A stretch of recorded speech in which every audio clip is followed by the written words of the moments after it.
people who had been politically active were persuaded that if they could change themselves and be healthy individuals, and if a movement grew up just aimed at people changing themselves, then at some point all that positive change going on, well, you could say quantity would become quality, and there would be a sort of a spontaneous transformation of society.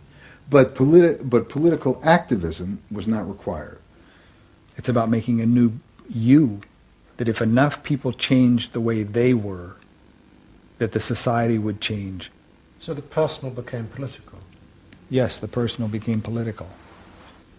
Without changing the personal, you didn't stand a chance of changing the political. Coming up against the state power of the United States was not an option. I mean, they outgunned us. And to produce the new self, they turned to the ideas and techniques of Wilhelm Reich. Since his death, a small group of psychotherapists have been developing techniques based on Reich's ideas. Their aim was to invent ways that would allow individuals to free themselves from the controls implanted in their minds by society. Their centre was a tiny old motel on the remote coast of California. It was called the Esalen Institute. The dominant figure at Esalen was a psychoanalyst called Fritz Perls. Perls had been trained by Reich and had developed a form of group encounter in which he pushed individuals to publicly express the feelings inside them that society had said were dangerous and should be repressed.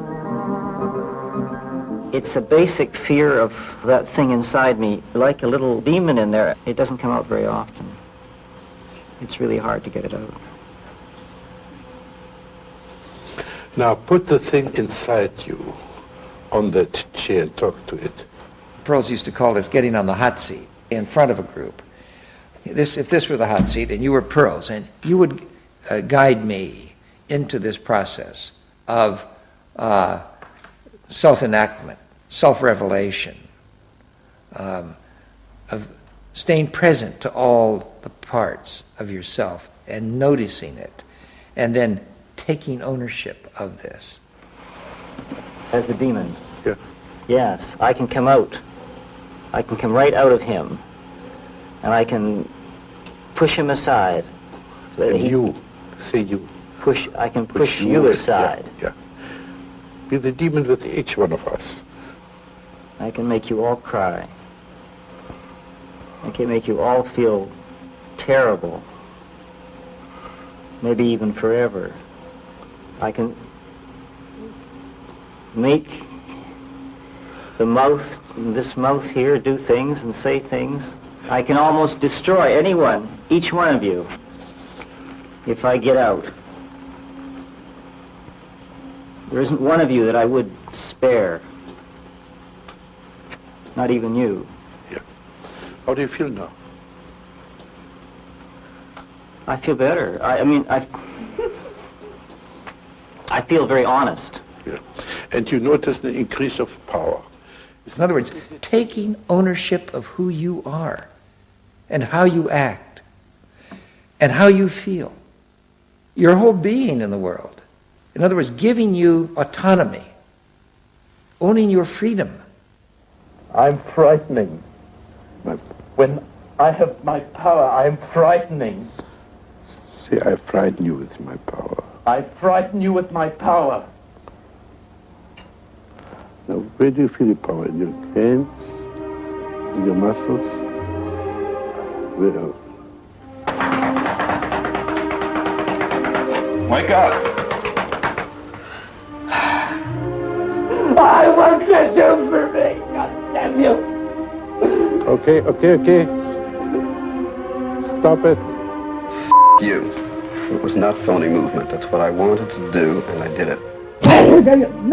What Perls and others working at Esalen believed was that they were creating ways that allowed individuals to express their true inner selves. I want them to applaud for me. Out of this, they believed, would come new autonomous beings free of social conditioning. To the left, defeated in the wake of Chicago, it was an enormously attractive idea. These techniques, could be used to unleash a new, powerful self, strong enough to overthrow the old order.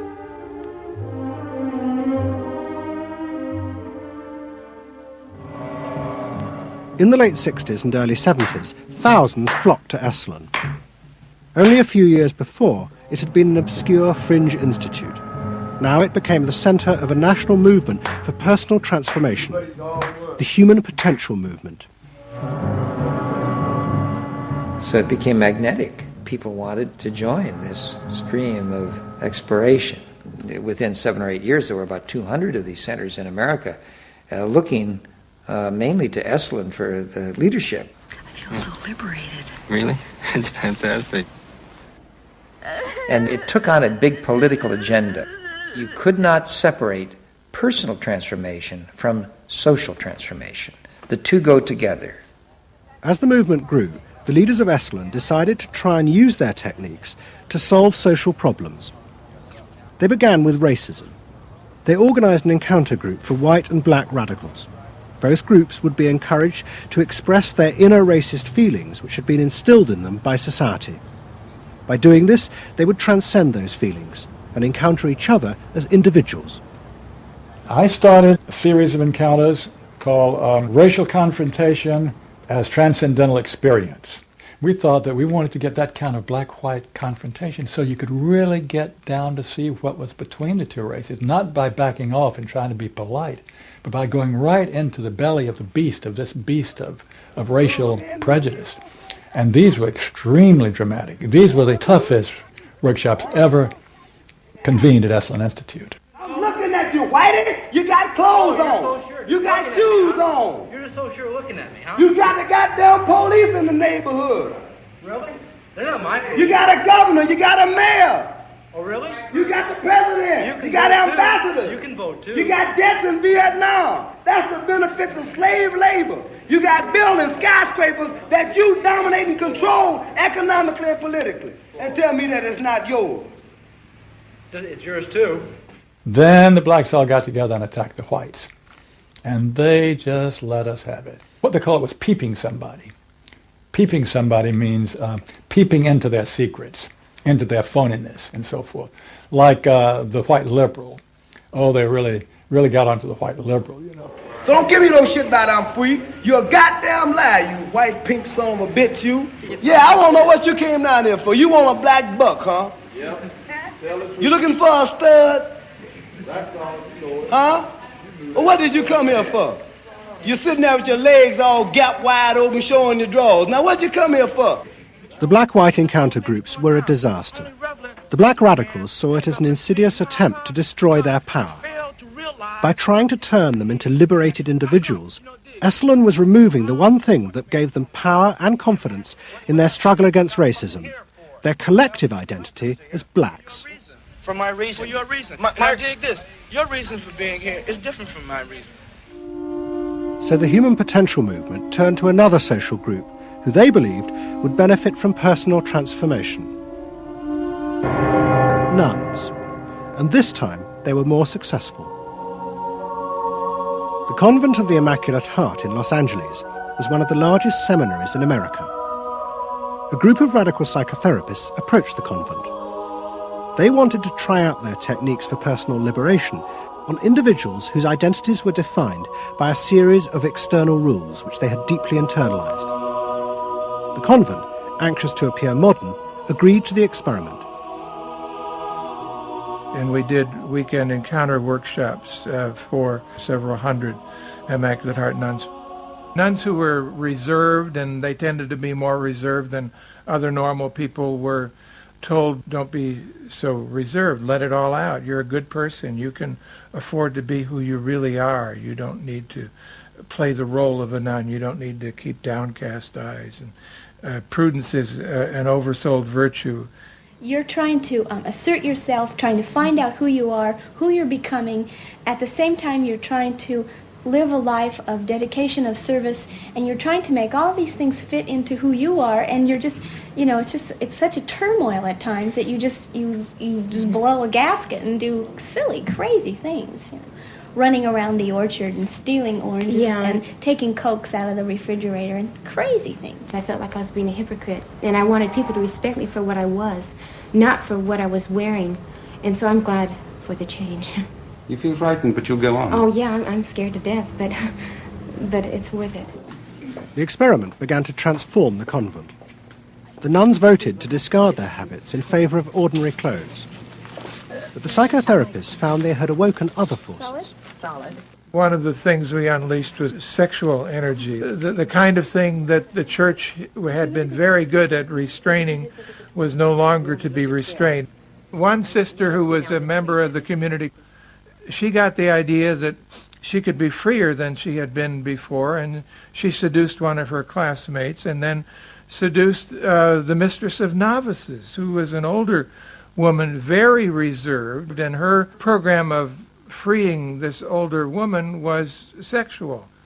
She drove her to the store, and when they drove back and drove into the garage, she leaned over and gave her a big kiss on the lips, and thereafter, sister, who had perhaps never been kissed before, was ready for more. The effect of the experiment on the convent was cataclysmic. Within a year, 300 nuns, more than half the convent, petitioned the Vatican to be released from their vows. And 6 months later, the convent closed its doors. All that was left was a small group of nuns. But they had become radical lesbian nuns. The rest gave up the religious life. They gave up being nuns. They did, yeah, they became persons. By the late 60s, the idea of self-exploration was spreading rapidly in America. Encounter groups became the centre of what was seen as a radical alternative culture based on the development of the self, free of a corrupt capitalist culture. We just want the freedom to be ourselves, and that's for love, for experience, positive way of life. We don't say that you're wrong. We just want to be free to be what we want to be, or what we find ourselves to be, as we continue to search ourselves. And it was beginning to have a serious effect on corporate America, because these new selves were not behaving as predictable consumers.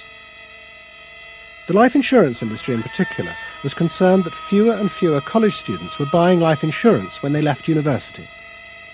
They asked Daniel Yankelovich, America's leading market researcher, to investigate. He had studied psychoanalysis.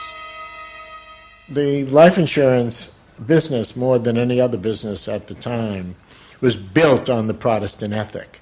You only bought life insurance if you were a person who sacrificed for the future. If you lived in the present, you had no need for life insurance. So they had some sense that maybe the sort of core values of the Protestant ethic were being challenged by some of these new values that were beginning to appear. And I was really astonished at what I found. The conventional interpretation, the dominant interpretation, was that it had to do with political radicalism. But, it was clear to us that that was a mask, a cover. The core of it had to do with self-expressiveness. That this preoccupation with the self and the inner self, that was what was so important to people. The ability to be self-expressive. Wow, what a feeling! 300 miles to go. We're out of sight. Yankelovich began to track the growth and behaviour of these new expressive selves. What he told the corporations was that these new beings were consumers, but they no longer wanted anything that would place them within the narrow strata of American society. Instead, what they wanted were products that would express their individuality, their difference in a conformist world, the very things that US corporations did not make. Products have always had an emotional meaning. What was new was individuality. The idea that this product expresses me, and whether it was a small European car, the particular music system,